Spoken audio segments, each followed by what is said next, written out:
because, well, the technology is willing, but the flesh is weak. They send people, maybe everybody, I have no idea how they do this. They send you this thing, this app here and you're supposed to update what you're going to talk about or whatever. So I got mine, and 3 days ago I changed. They put down investment observations or whatever, my really dull and boring speech title. And a couple days ago I changed it, and I said, no, I think my title is actually going to be Bitcoin, $50,000 or zero, which is actually my speech title. But on this piece of paper, the printout today, they didn't reflect that. So that's what I'm going to talk about. I'll give you some opinions on Bitcoin, which may or may not be worth anything. I think what I want to do is not so much talk about Bitcoin itself, which I'm going to talk about incidentally, but I want to talk about the market in general as it relates to Bitcoin. Because, listen, it's a wonderful thing about Bitcoin. This is the first, well, maybe the computer revolution was kind of libertarian oriented. There were a lot of libertarians in it, most of whom have been corrupted as they've gone to work for Google and Facebook, and they've converted to statism. But it seems like the problem with libertarians, and I presume most of you guys are libertarians, I get that impression, is that libertarians understand economics and they talk about money, but most of them don't have any. They're poor as church mice. This has always been a complaint of mine.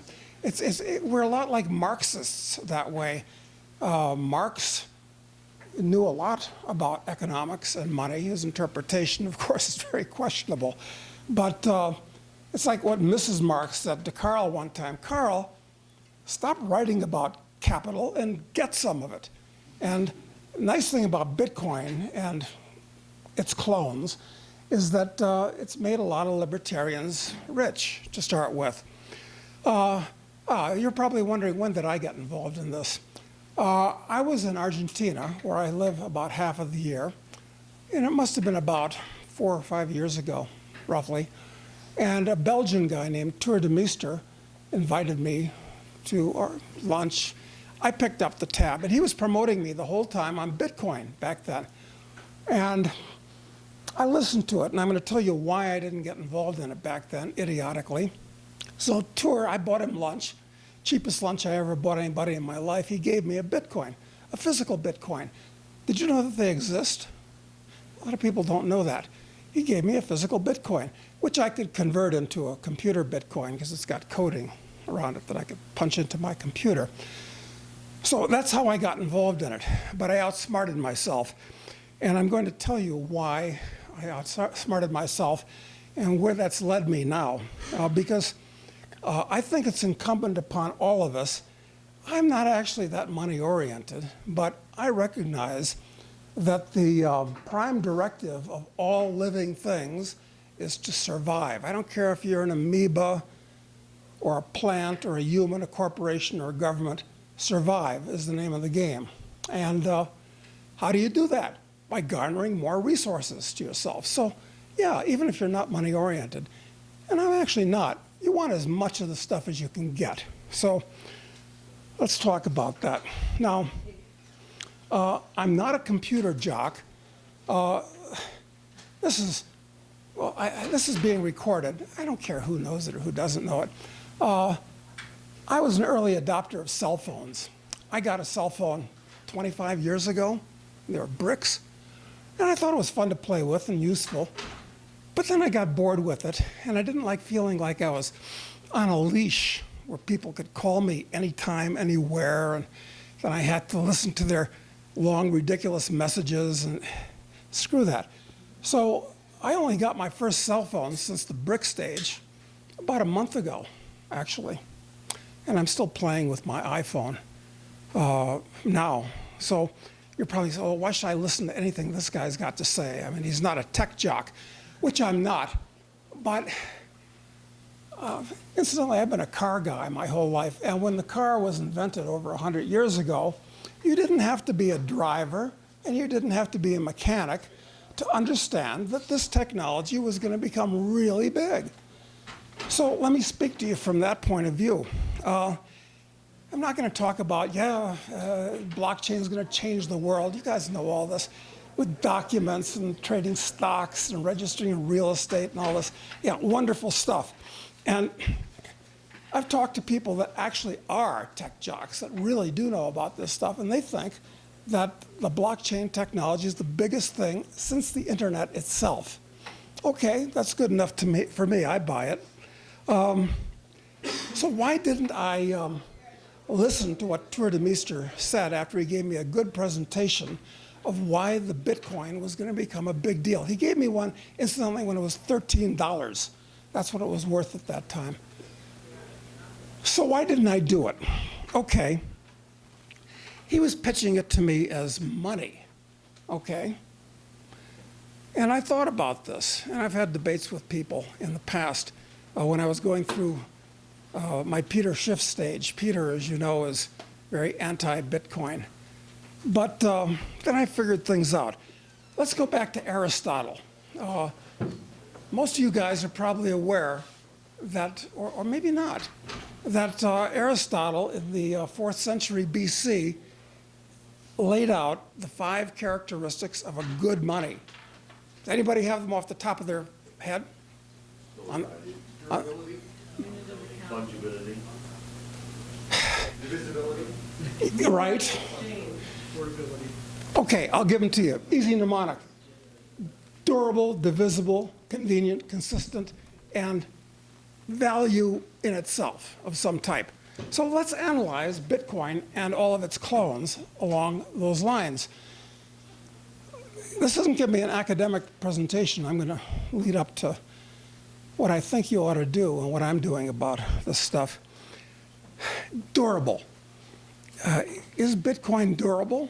Well, you say, well, it's math. It's in the cloud. Okay, but what if we have a huge electromagnetic pulse? You know, a bunch of bombs set off at the right atmosphere, blows out all the electronics, all your computers don't work. I don't know what happens. Maybe it ceases to exist then. What happens if we have a serious solar flare, okay? Like that event, the Carrington event that happened in, what was it, 1866? I forget, about then, that blows out all the electronics. What's going to happen then? What if we have World War III or World War IV, which will follow World War III? How's that going to affect things? So it's not as durable. It kind of meets Aristotle's requirement of durability, kind of, but not perfectly. Okay, divisible, perfectly divisible, no problem. Convenient. Well, how convenient is it? You've got to have a smartphone, and not just you, but the peer that you're going to be transferring it to has to have a smartphone too. I don't know. Everybody's going to get one of the damn things. I mean, even I got one just a few weeks ago.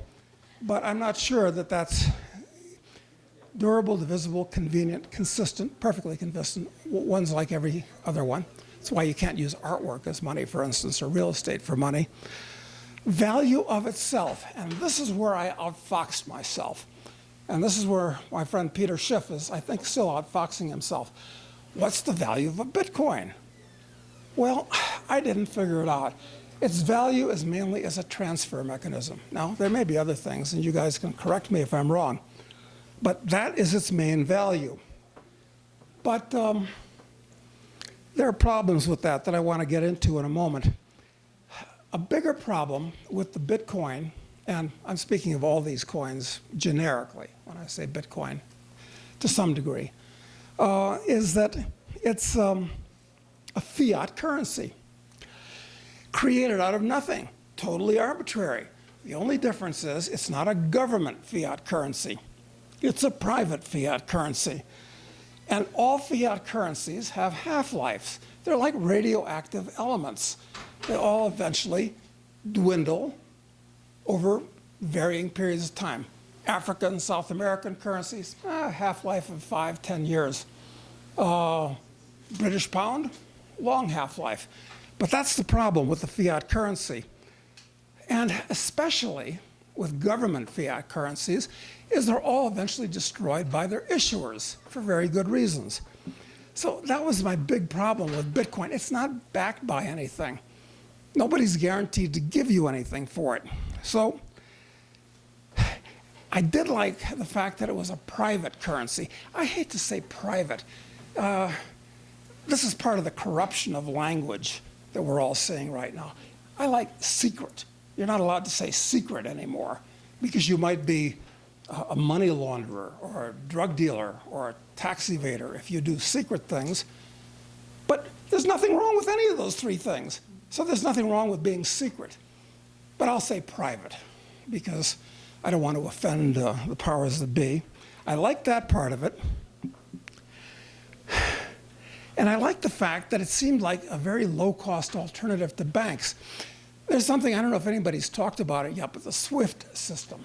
It's the system that was developed, I don't know, maybe 30 years ago, for shipping money around the world. If you want to ship money from here to Zimbabwe, which would generally be a bad idea in my opinion. I've spent a lot of time in Zimbabwe. Bitcoin would be better. Why? SWIFT is expensive. It'll cost you 50 to 100 bucks per transaction. SWIFT is slow. And if you want to ship money anywhere, you're using the SWIFT, it's slow. It takes you anywhere from 1 to 2 days if you're lucky, to maybe a week or more if you're unlucky. And they can lose stuff. And number 3, it's run by banks and governments. Everything goes through New York. And people don't like that. There's no privacy or secrecy with the SWIFT system. So yeah, I could see that Bitcoin could actually kill a lot of things. Now let's take this a little bit further. I gave you the 5 characteristics to determine whether something is a good money or not. Actually, you take those 5 characteristics, it turns out that gold actually is the best money. It's a commodity. It's one of 92 naturally occurring elements, and it's uniquely well suited for use as money the way aluminum's pretty good for airplanes, and uranium, you use it for nuclear reactors, copper for electrical transmission. Okay, so it's not as good as gold, but it's got some other advantages. But I was talking about what makes a good money, but wait a minute, let's go back further. What is money? How do we define money? There are 2 things, really. It's got to be a medium of exchange, and it's got to be a store of value. So let's analyze Bitcoin from that point of view. And as a medium of exchange, well, in the past, cows, salt, seashells, cigarettes, Yap Island stone money, these have all been used as mediums of exchange. In fact, most of what I read is either history or science. When I'm reading something, it's generally one of those 2 things.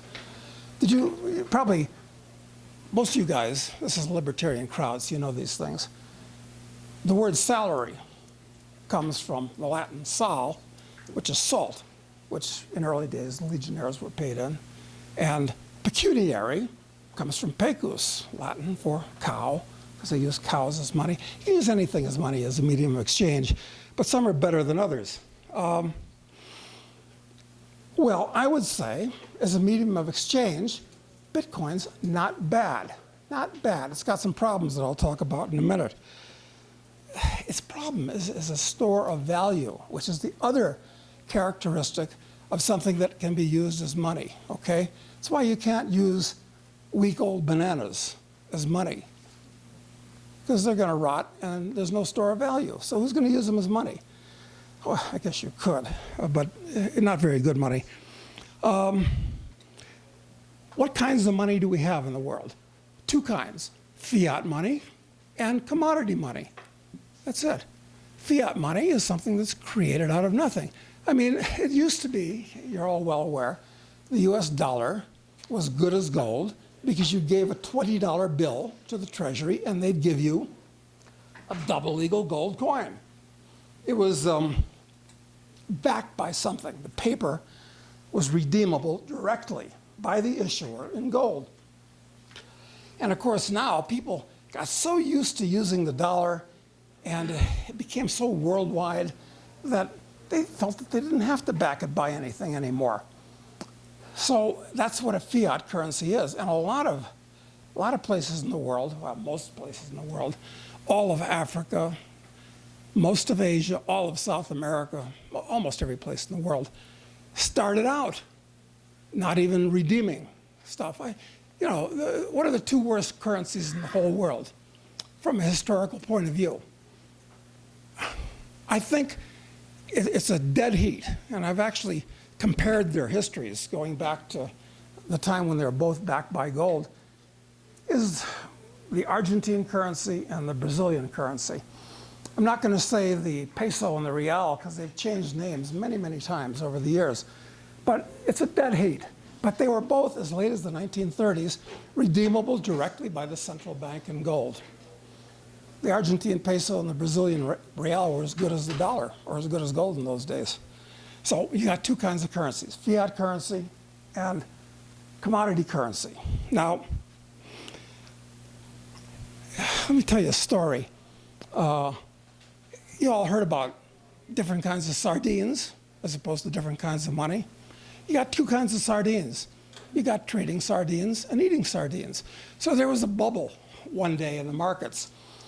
A guy hears everybody's made millions of dollars in the sardine market. He calls his commodity broker and says, yeah, get me a couple contracts of those sardines. Fine. Checks his account a month later. They're worth about nothing. There's no bid. The market goes no bid. That's the worst thing you want to hear instantly when you talk to your broker. You tell him to sell, and he doesn't answer. You hear an elephant fart on the other end of the phone. What is that? Sell.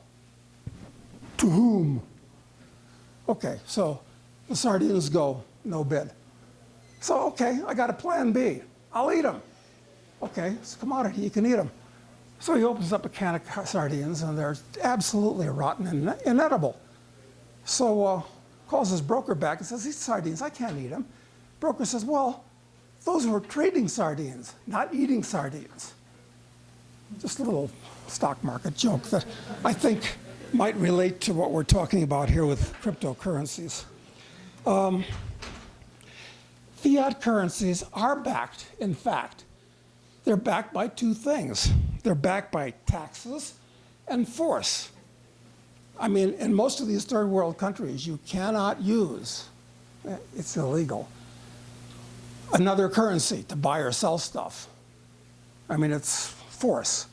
And how are they backed? Their only value is taxes that the government extracts from the people, which is only an indirect backing of the currency. So that's what fiat currencies are all about. And I'm afraid that basically, since it's not a commodity, that Bitcoin and its clones are fiat. It's a type of fiat currency. Now, one of the problems with the Bitcoin is why it's not a good money. And I'm not sure this is covered in Aristotle's 5 points, is the huge fluctuation in it. I mean, you cut a deal to buy a house in Bitcoin. Bitcoin, as we've seen recently, can drop 30% in one day. This is problematical. I mean, it works out really great while it's in a bull market, but there's no guarantee on that. And let me go into why I think that's going to be true. A store of value, which is the problem with Bitcoin and clones, it shouldn't be a speculative vehicle. And that's what it is. It's a store of value, not a speculative vehicle. And that's what it really is. So I am asking myself, I own Bitcoin incidentally, and I own some other cryptocurrencies. I'm asking myself, in 2 years, if I don't look at my account, assuming that the exchange doesn't get hacked, assuming that somebody figures out that my password is my dog's name, I mean, is it going to be worth anything if it's still there? And the answer to the question is What's that? No, it's neither a rover nor a Bowser. So you can rule those two out. Or Spot. Rule that one out too. So, what's wrong with these cryptocurrencies? Number one, technical problems. Like I said, the EMP, the solar flare, or other technological problems that might surprise us all. Second thing is there's another old stock market saying. It's called high tech, big wreck. I mean, you can own shares in a tech company. It looks great. It can be like Xerox or Polaroid. And a couple of years later, what's it worth? Zero. Kodak. Zero, zero, zero. Because they're all in tech areas. It made them great, took them to zero. Now, I don't know. What are the chances that Bitcoin, to look at that particular cryptocurrency, they come out with a Bitcoin 2.0? What happens to all the people that own Bitcoin 1.0? Well, they're probably all going to want to dump it. Yet, in fact, when it becomes really outmoded, the original Bitcoin, it's valueless because everybody's using Bitcoin 2.0 or 3.0 or Monero or Dash or I don't know, or the next thing. And this is a real risk to the store of value thing. Why it's not really a good money. And the third thing is the government. Now, what Jeff said is quite accurate. The government can make anything and everything illegal. They made drugs illegal, so what? Just took the price of drugs higher. But you don't know what tricks these criminals might have up their mind. They can do anything that can be enforced with a gun. So it's a risk. And I want to talk about that a little bit more here. Now, giving you the downside of these things and why I'm suspicious. Well, there's another reason I'm suspicious. It's that I got involved, kind of, at $13 a Bitcoin. Other guys got involved at $1.30 per Bitcoin. And it went to 130 and 1,300 and 5,000. So in the stock, and I look around and Paris Hilton has a Bitcoin and, you know, people's parents are asking them whether they should buy it, and it's starting to look very, very bubbly to me. And it's like the penny stock market, which every X number of years, this type of thing happens. And then after, it's like mushrooms, poison mushrooms after a rainstorm. There weren't any, and then they're everywhere. And the same thing seems to be happening now.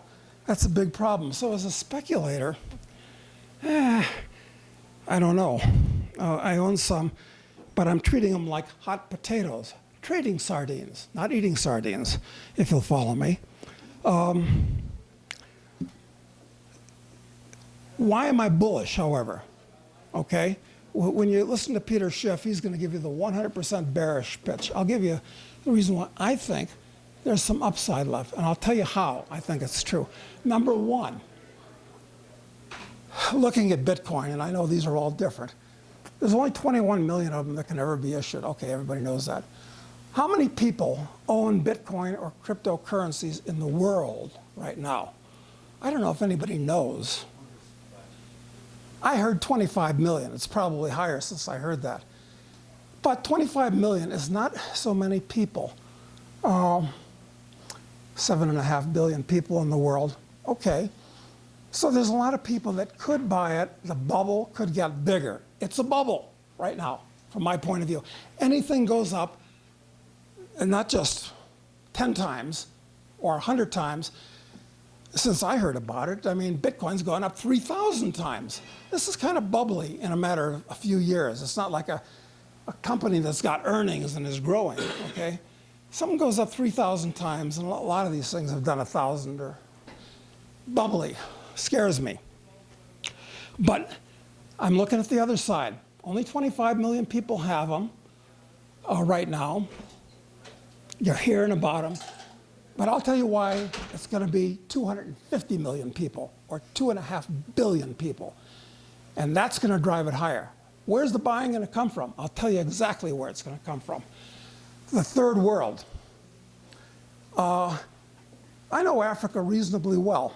And after a young African feeds himself some poo-poo, that's what they call our mealy meal, and after he gets a used T-shirt shipped in by some NGO to wear, what's the third thing that he buys?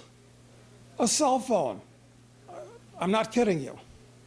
It's one reason why you're going to have not just millions, but you're going to have tens of millions, maybe hundreds of millions of Africans in Europe over the next couple of generations. Because, you know, one girl tells him, come on up. These Europeans are great. You get free food, you get free money, you get, and these white women are really good looking. They take baths once a day, sometimes, you know. So the cell phone is very big in Africa. So the other thing about Africa is there's not one currency in Africa that's worth the paper it's printed on, and they're all paper.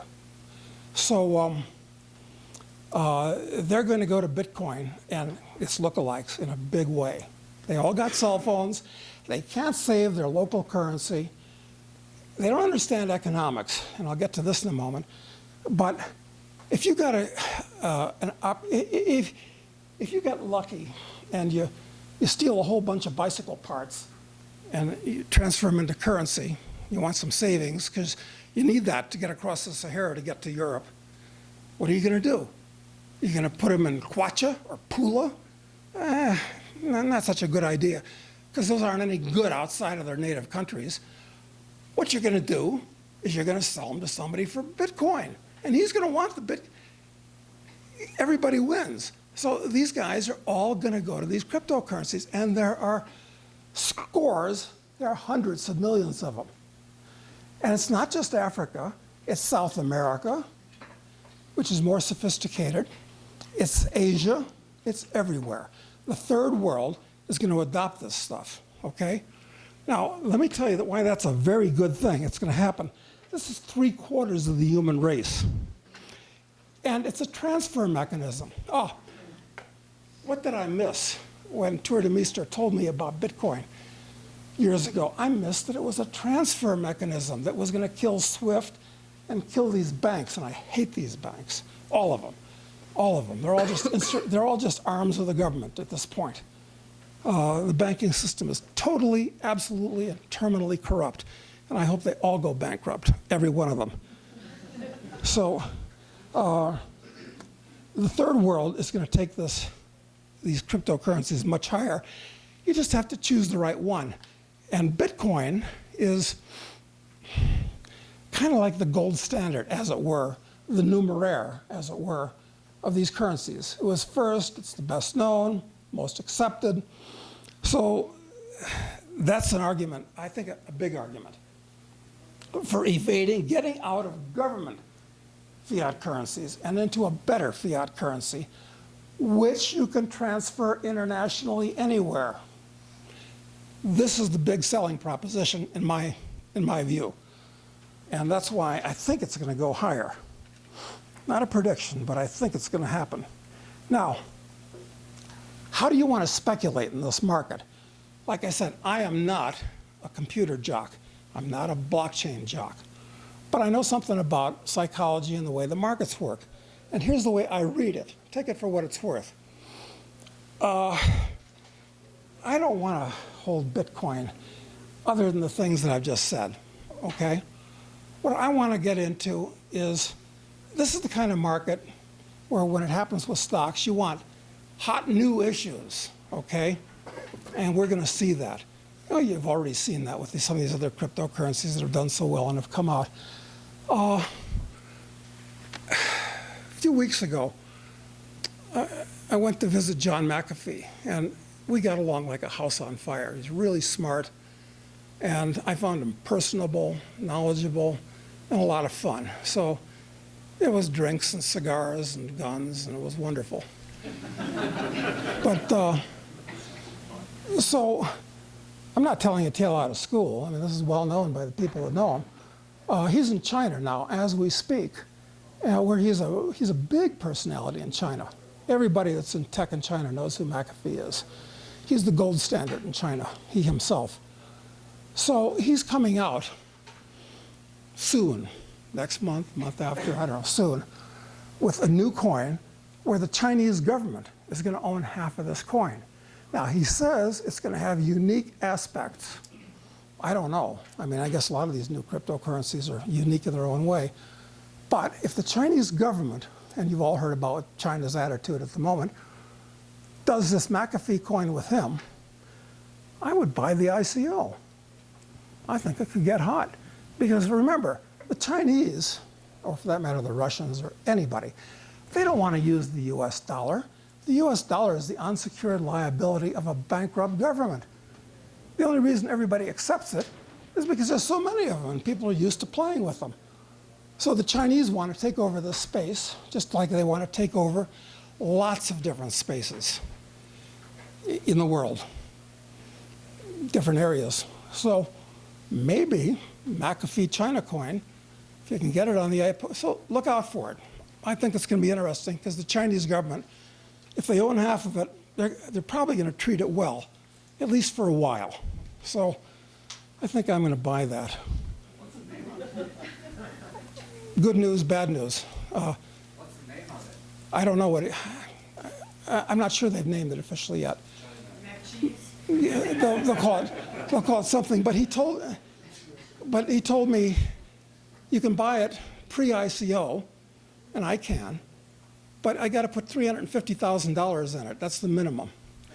Okay, all right, maybe, but I hate to buy some penny stock, which is what I treat these things as, you know, without knowing what the hell's going on, quite frankly. You know, this is really buying a pig in the poke.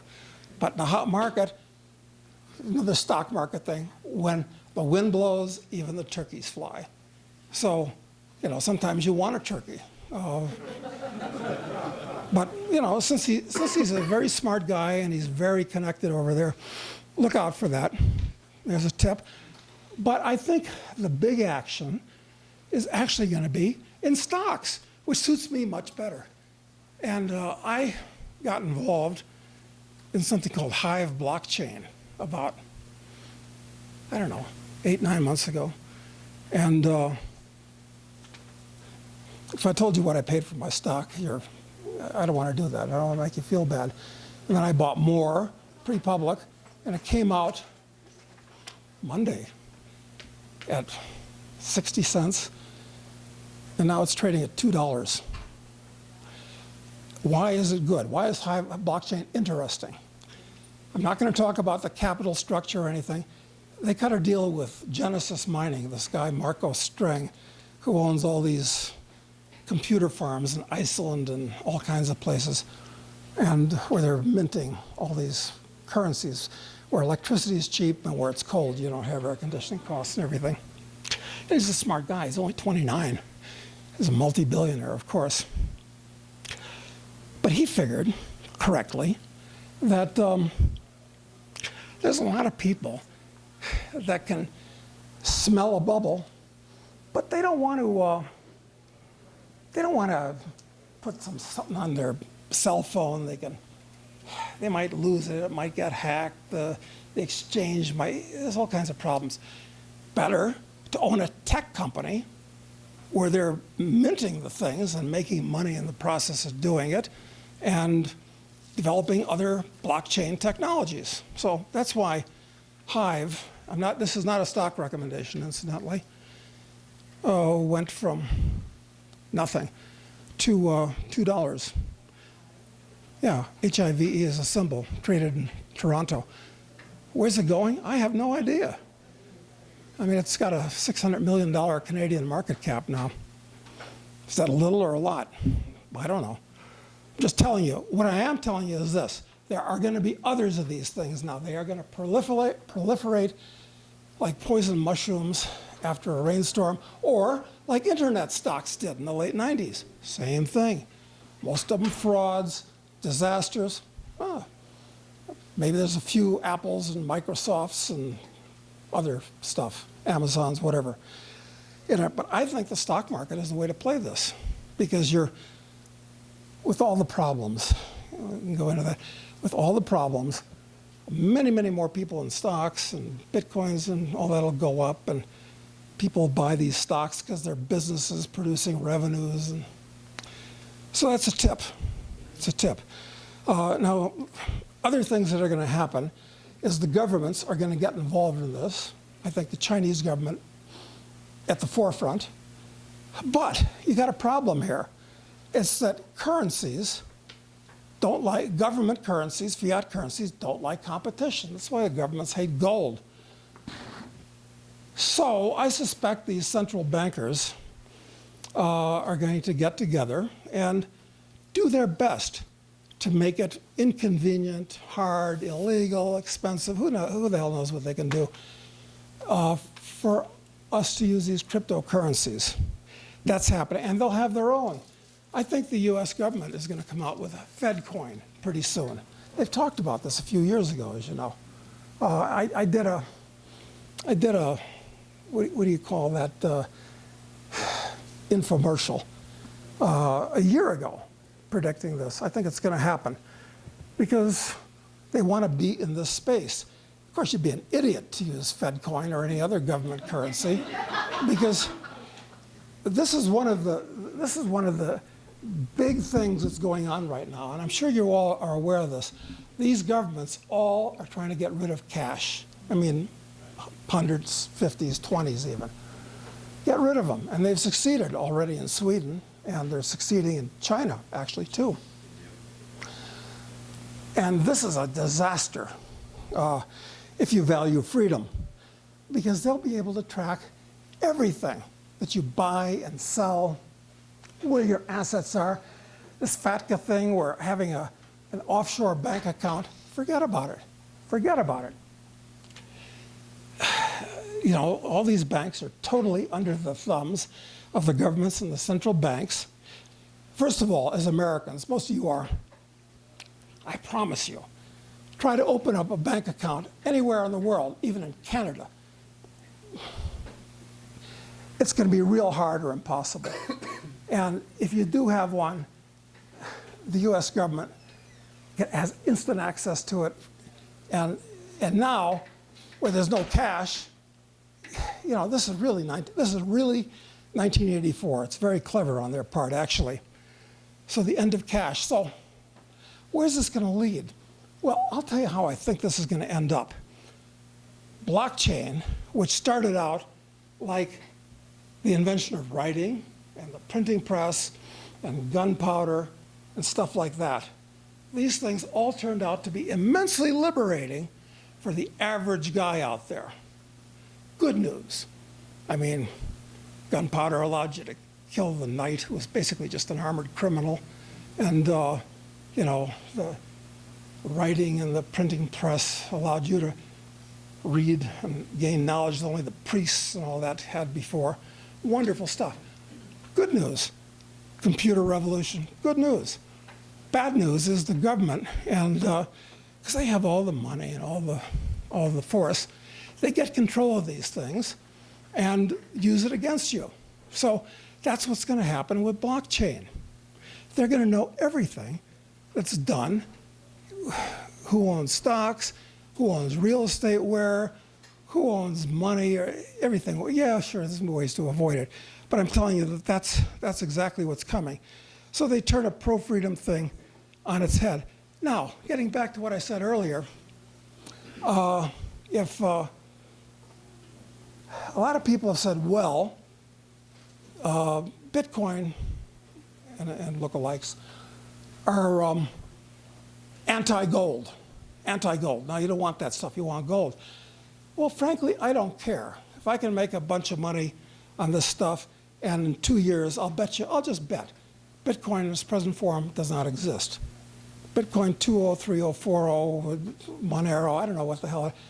You know, you're going to want to lose your Bitcoin because it's going to go to zero. So it's not a good store of value. Good trading sardine. So how does this relate to gold? Well, here's the thing. As hundreds of millions of people in the West and all over the world get involved in Bitcoin, they're naturally going to start questioning, well, wait a minute. this is a fiat currency, but so is my kwacha, my pula, so is my dollar. And they're going to say, well, who issues these things? And they're going to start, it's going to draw attention to the nature of monetary economics and the nature of currencies and the nature of people don't think about these things. All they think about is Kim Kardashian and going out on a date at night in the football game. That's all the average guy cares about. Truth. I mean, I have a low opinion of my fellow humans, as you can tell. But just because it's a low opinion does not mean it's an inaccurate opinion. So, but this whole cryptocurrency thing is going to draw attention to the area. And gold is where it's going to come back to. Why? Because it's the only financial asset that's not simultaneously somebody else's liability. It can't dry up and blow away. Other problems? Yes, I admit. But, so I think turning this around, Bitcoin, good thing, then it becomes bad thing. But ultimate consequences of alerting the average chimpanzee to the problems, good thing. And it'll be very good for gold, especially since I promise you, every major currency and every minor currency in the world is well on its way to reaching its intrinsic value, 0. And since all these governments have created up trillions and hundreds of trillions since 2007, we're in the eye of the hurricane now. We go into the trailing edge. It's going to be a shitstorm. So I think it's going to draw people's attention to these cryptocurrencies and therefore to gold. So that's how I see the whole thing. Play it with the stock market when new stocks come out. Play it with hot new ICOs that aren't just figments of somebody's imagination. And like I said, I might do that with this McAfee coin, or I might not, I don't know. But Tika, you think it's a 10-to-1 shot, don't you? I do. There we go. 10 to 1, 10 to 1 meaning what?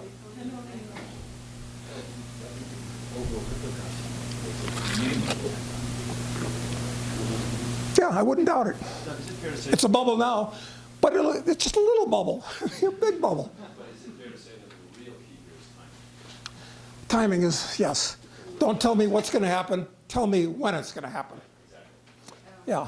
How do you see that, I think the mega trend with what's happening in the third world and with governments which are going to go crazy issuing new currencies as the economy starts falling apart in the next few years. Actually starting to happen now, I think. But I've been premature usually in my life. So I'm not going to sell my cryptocurrencies. Huh? Yeah. Yet. So we got a couple of years. But they're trading sardines, most of them, including Bitcoin, in my opinion. Is there a warning sign that you kind of prognosticated before you would see? I don't like to listen to the news because it degrades your intelligence and clutters your mind.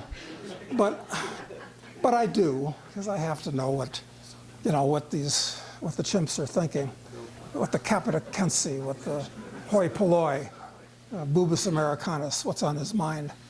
And they're not talking about this stuff yet. So when goes from a little bubble in our little community to a big bubble, you'll hear it on CNN and Fox. And that's the bell ringing.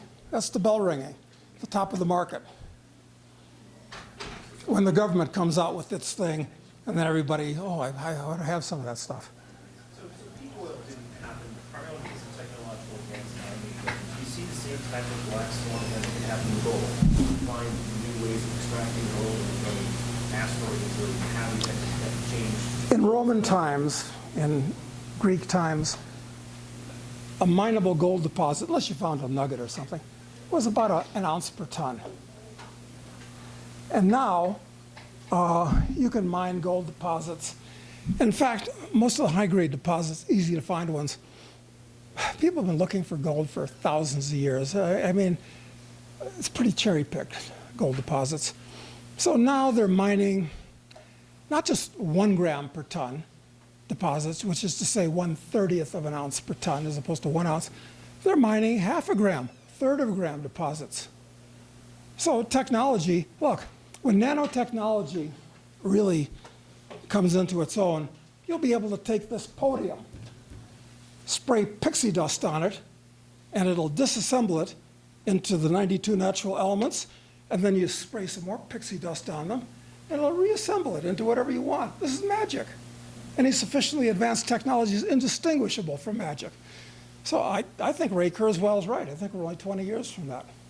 Got my fingers crossed, because I'm 70, so it better happen soon.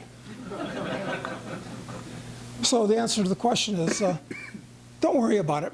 Gold mining is a 19th century choo-choo train industry. It's geologists playing in the dirt with yellow trucks, like big kids, which they are, incidentally. So mining's I speculate in mining stocks. They are not investments. They're like these Bitcoin stocks coming out. That's why I love them. Yes, sir.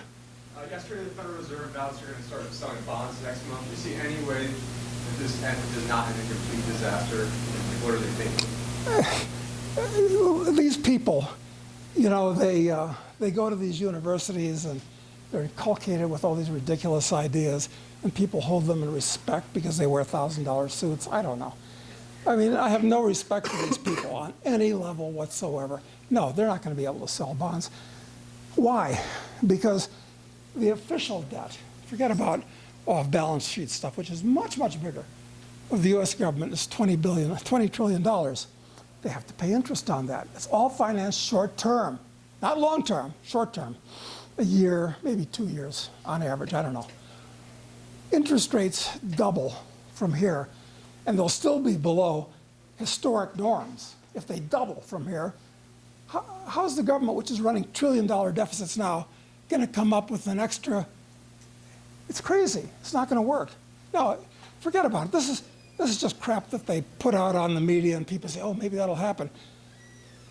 No, forget about it. So you talk about gold. What about silver? I like silver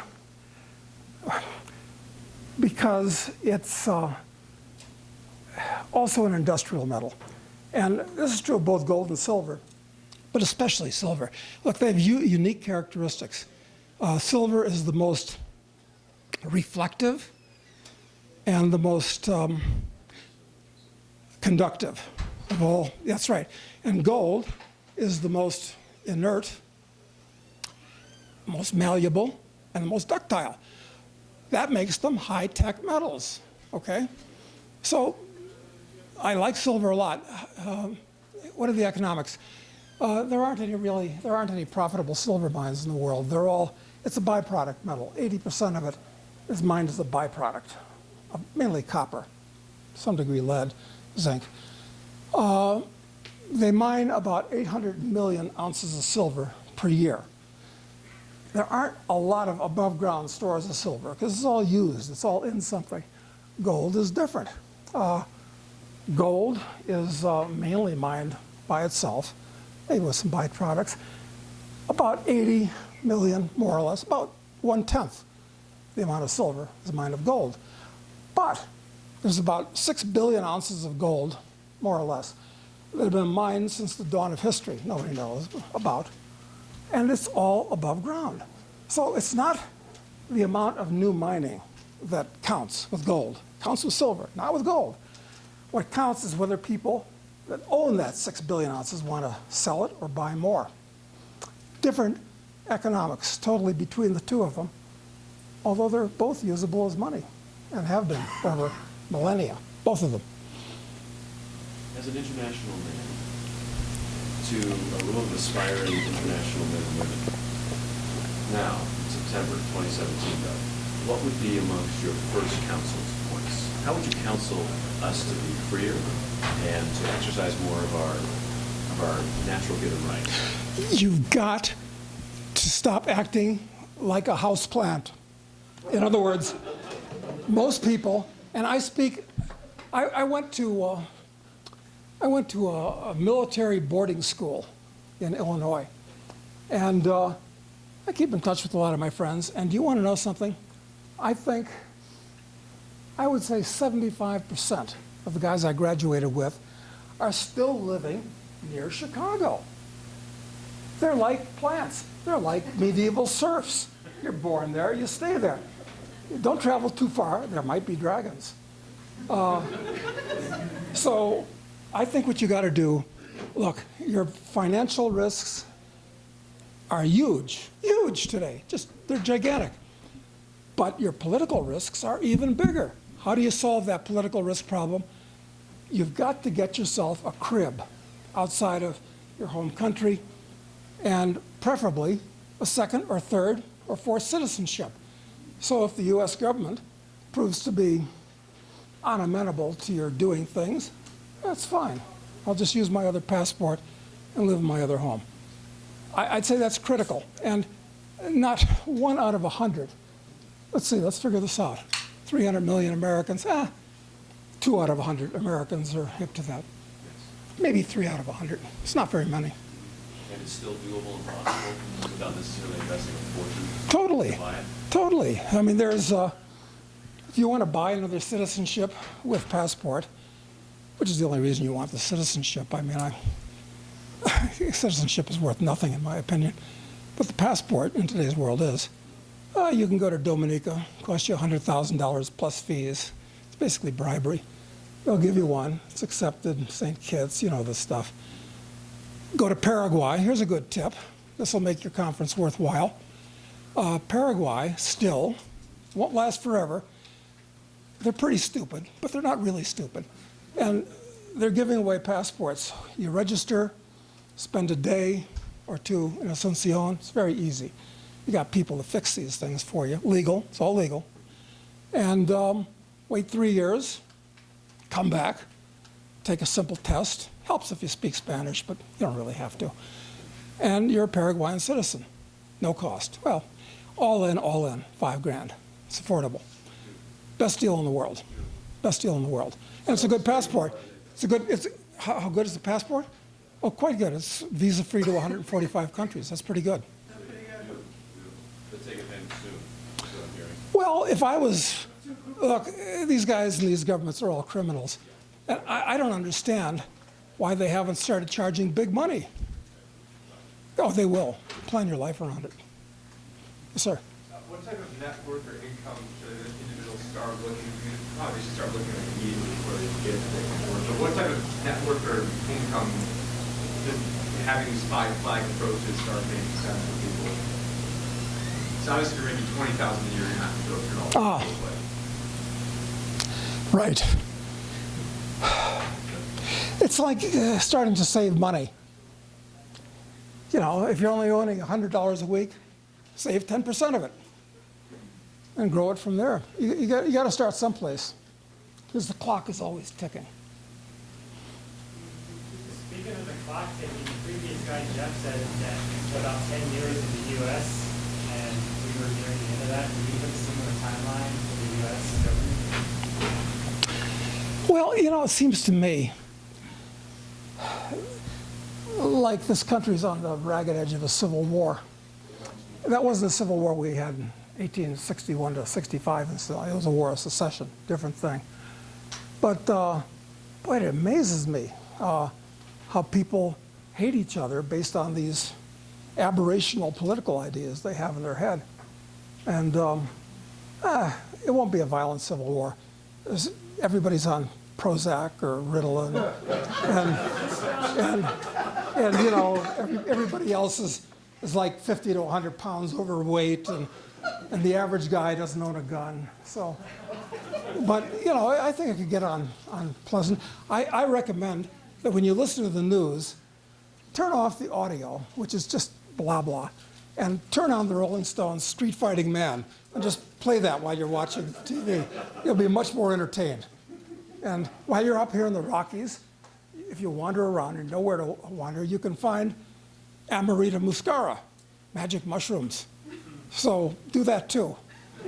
I mean, that's the way you listen to news, in my opinion.